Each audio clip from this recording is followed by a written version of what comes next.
Bonsoir et merci de recevoir le 19h45 de la télévision Labari que j'ai l'immense plaisir de vous présenter.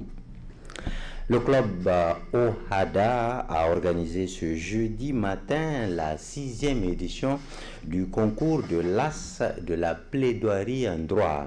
Cette édition a été organisée en collaboration avec l'Association pour l'unification du droit des affaires en Afrique, mais aussi en partenariat avec le cabinet d'avocats nigérien appelé cabinet Boudal. Détail avec Asmaou Seydou et Nasser Seydou. Organisée par le club OHADA, cette 6e édition du concours de la plaidoirie en droit a pour objectif d'initier les étudiants à la pratique judiciaire à travers la prise de parole en public pour la diffusion du droit OHADA d'une part et la culture de l'excellence à travers l'éloquence d'autre part. Le club OHADA est en parfaite collaboration avec l'Association pour l'unification du droit des affaires en Afrique, UNIDA, et le cabinet Boudal. Il n'y a pas d'excellence sans concours et le club OHADA a su bien capitaliser cela. Au Niger, tout comme ailleurs, la plaidoirie est un art. C'est une conversation entre l'avocat qui plaide et le juge qui l'écoute. Cependant, vous n'êtes pas sans ignorer que la plaidoirie est un exercice difficile, car parler en public s'avère un grand défi. C'est pourquoi, chers candidats, il vous faut faire preuve de professionnalisme, de persuasion et de courtoisie. Ce concours était une initiative du club OHADA réservée exclusivement aux étudiants de la faculté des sciences juridiques et politiques. Aujourd'hui, avec l'intérêt qu'il suscite, ça a été élargi pour la première fois à la 5e édition avec la participation d'autres universités. Pour cette 6e édition, nous avons même eu des étudiants des universités d'autres pays, membres de l'OHADA, qui s'y sont intéressés.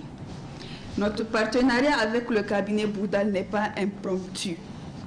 Depuis la première édition, ce cabinet était l'un des premiers à s'être intéressé à cette question d'excellence, qu'est la prise de parole en public.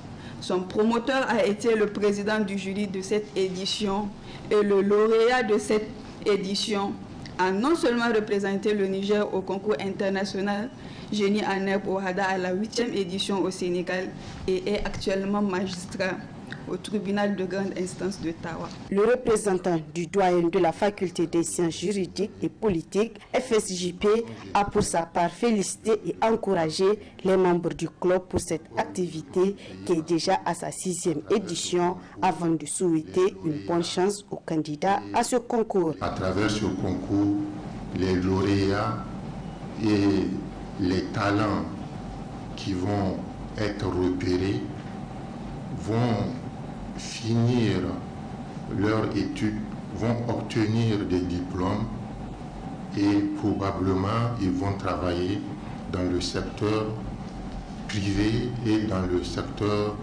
public.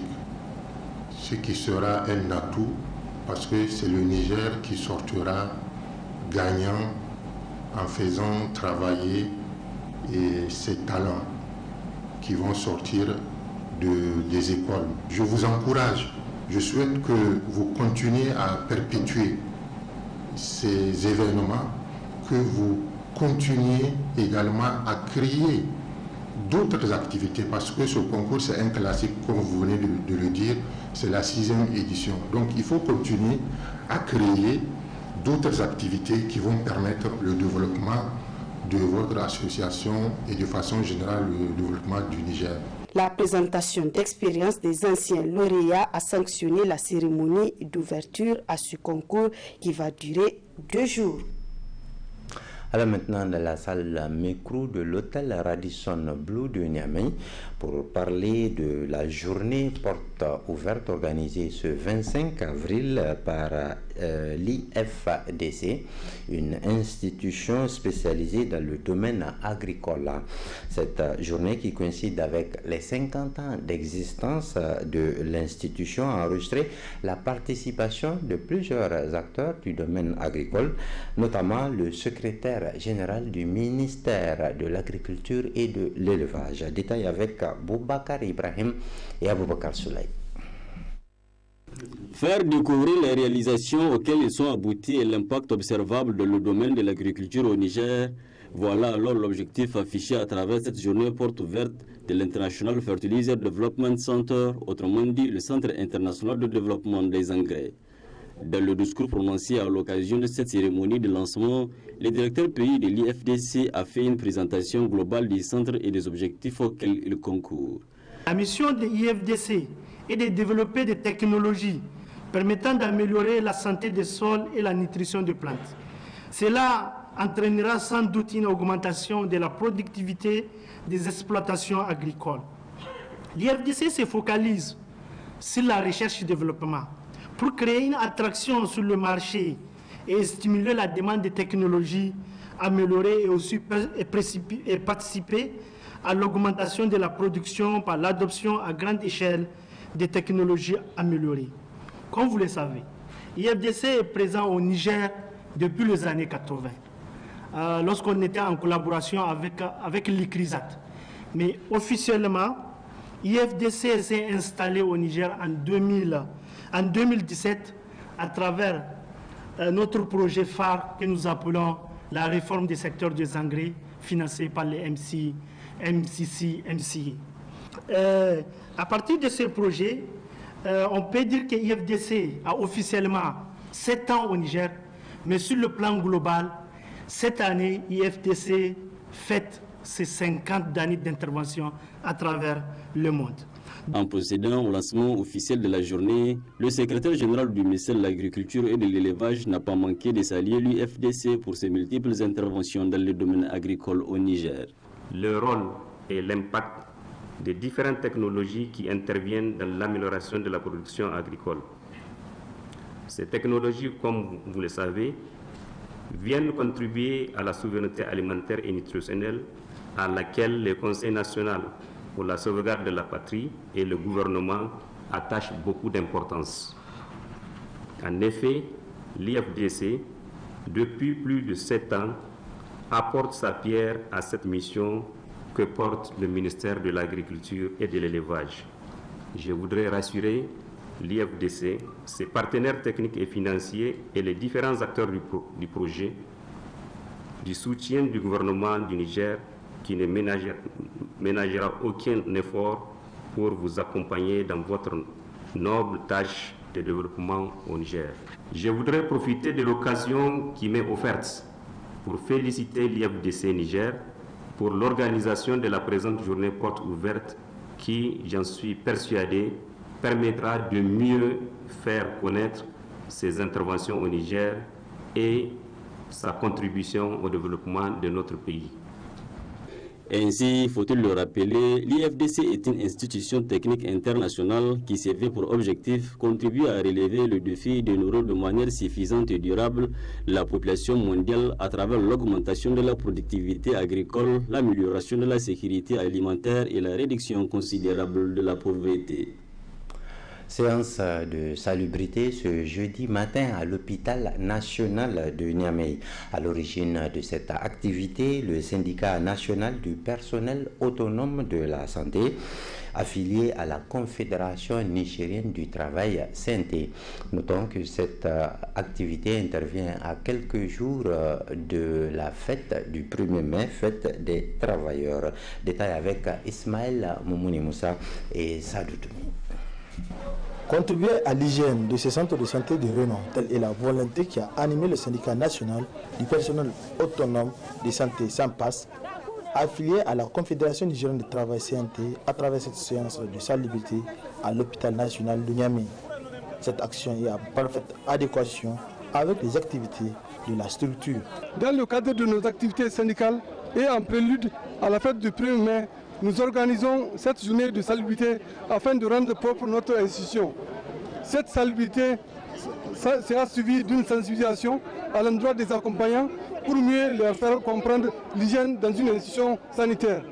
Nous prions le Tout-Puissant de nous accompagner dans cette activité noble. Les responsables administratifs de l'hôpital national de Niamey ne sont pas restés insensibles face à cette action, combien important pour ce centre de santé. C'est une initiative qui a salué car les agents ont pris conscience que ce rôle les revenait. Ils doivent donner l'exemple. La propriété, depuis l'école, on nous a enseigné ça. Il faut un endroit propre pour mener de bons soins et mettre les malades dans de bonnes conditions et favoriser la guérison aussi. Donc vraiment, je les remercie de cette initiative et je ne peux que les encourager à persévérer dans ce sens. L'hôpital national de Niamey fait partie des plus grands centres de santé au Niger, très sollicité par les patients. Ainsi, les accompagnants des patients ont été aussi sensibilisés sur la nécessité de garder l'environnement propre. Santé publique dans la Bari Info Soir pour parler de l'hépatite, une maladie très répandue sous nos tropiques. Comment se transmet l'hépatite? Quelles conséquences cette maladie a-t-elle sur le corps humain? Mais surtout, comment la prévenir? Ce sont autant de réponses que tente de répondre ce sujet de Asma Oseidou. L'hépatite, une maladie du foie causée par un virus, le VHB, qui se transmet par les relations sexuelles ou le contact avec du sang infecté. Ce virus attaque directement le foie et peut provoquer la cirrhose, le cancer, voire même la mort. Une maladie sexuellement transmissible qui comporte plusieurs formes dont la plus meurtrière demeure l'hépatite B. L'hépatite est une maladie virale, donc causée par 5 virus A, B, C, D et E. Les plus connus donc, sont l'hépatite B et l'hépatite C qui sont chroniques. Nous avons les hépatites A et E qui sont transmises par l'alimentation, par l'eau contaminée, alors que l'hépatite B et C donc, sont les formes les plus graves. Donc, au monde, on a plus d'1 milliard de personnes qui sont en contact selon les derniers chiffres de l'OMS et vous avez 350 millions de personnes qui souffrent de l'hépatite B. Au Niger, donc, les chiffres ne sont pas donc, encore au point, mais quand même, donc, nous avons beaucoup de malades de l'hépatite B. Et nous avons constaté des malades, de plus en plus de malades qui ont l'hépatite. Et ce qui nous a beaucoup marqué, c'est qu'au Niger, quand vous avez l'hépatite, donc vous avez 2 catégories de personnes. Il y a ceux qui pensent que c'est la mort quand on a l'hépatite, directement parce qu'il n'y a pas de traitement. Il y a ceux qui pensent que non, c'est la jaunisse, donc c'est une maladie communément connue comme Shawara ou bien Moussaï. Et ils négligent cette maladie, or elle est plus grave que ce qu'ils pensent. Elle se manifeste par des nausées, donc vous avez des douleurs musculaires donc qui font les signes, la fatigue. Pour d'autres, il n'y a même pas de signes. Mais la gravité de la maladie, c'est qu'elle affecte le foie. Donc, et c'est la 2e cause de cancer après le tabac au monde. Bien qu'elle soit une maladie meurtrière, on peut la traiter en suivant ces conseils. Le meilleur traitement, on dit, c'est la prévention. Donc il y a un vaccin contre l'hépatite B. Il suffit de se dépister et de savoir que vous êtes, donc de connaître votre statistique sérologique. Lorsque vous êtes négatif, donc le spécialiste va vous conseiller de vous vacciner. Il y a 3 doses donc, de vaccins qui sont donc recommandées. Et lorsqu'on est malade, il y a aussi un traitement. Donc selon les SOS Hépatite France, nous avons des molécules qui guérissent donc, les malades. Lorsque vous avez un âge compris entre 15 et 45 ans, vous guérissez à 100%. Quand vous avez plus de 50 ans, vous guérissez à 98%. Donc ces molécules existent, donc elles sont là. Dans les pays voisins, par exemple, comme le Burkina et la Côte d'Ivoire, donc il y a eu une subvention de l'État et des partenaires.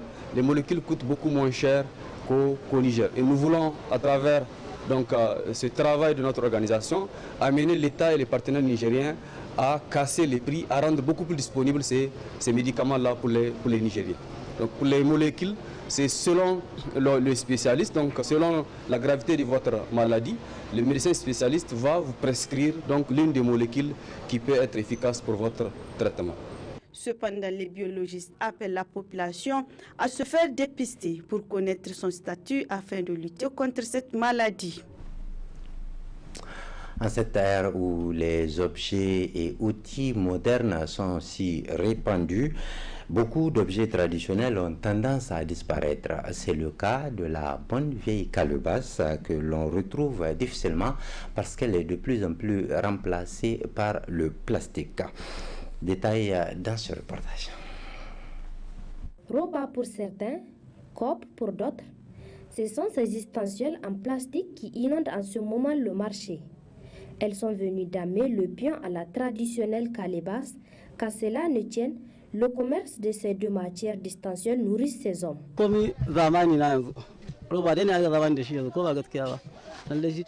C'est une question de temps. Maintenant, les clients préfèrent les ustensiles en plastique par rapport aux calebasses beaucoup plus utilisées dans les années antérieures. Même avec ces plastiques, il y a toujours de nouveaux modèles, ce qui fait que son commerce marche très bien et que les clients les sollicitent beaucoup. Nous les importons généralement du Ghana, de Lomé, d'Abidjan, etc.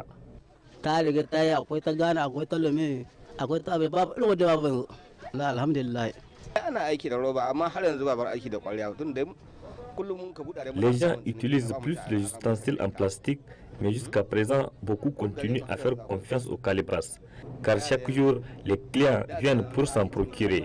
Pour nous, le commerce de calebasses a jusqu'à présent le vent en poupe, car de nos jours, elles coûtent plus cher qu'avant. Pour une question de préférence, les clients et tous en se procurant qui la calebasse ou le plastique s'en procurent à des fins beaucoup plus utiles en adoptant aussi à la modernité.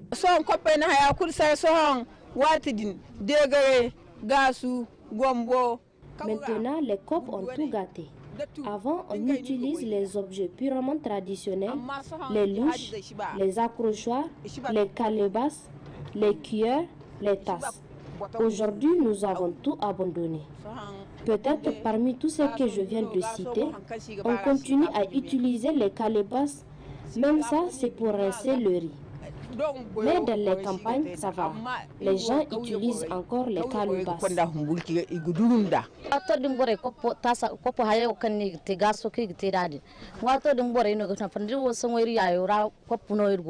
Les calebasses ont de valeur dans le passé. Les gens les utilisent plus vrai maintenant, les choses ont changé. Surtout nous, à notre temps, nous préférons les plastiques. C'est ce que je suis venu même acheter ici. Ces plastiques sont plus pratiques que les calebasses. Le goût du temps ne se discute pas. Ce qui fait dire aux nombreux usagers qu'on peut pour un plein usage allier tradition et modernité qui peuvent aller de pair. C'est la fin de ce journal. L'équipe de l'émission Débat Contour vous donne rendez-vous demain vendredi à partir de 21h30 pour une émission, pour un débat donc sur comment sauvegarder l'unité nationale. C'est les contours. Nous verrons donc les contours de cette question avec nos invités. Retenez bien, ce sera demain vendredi à partir de 21h30. En attendant, restez avec les programmes de la télévision La Bari, la passion de vous servir. À très bientôt.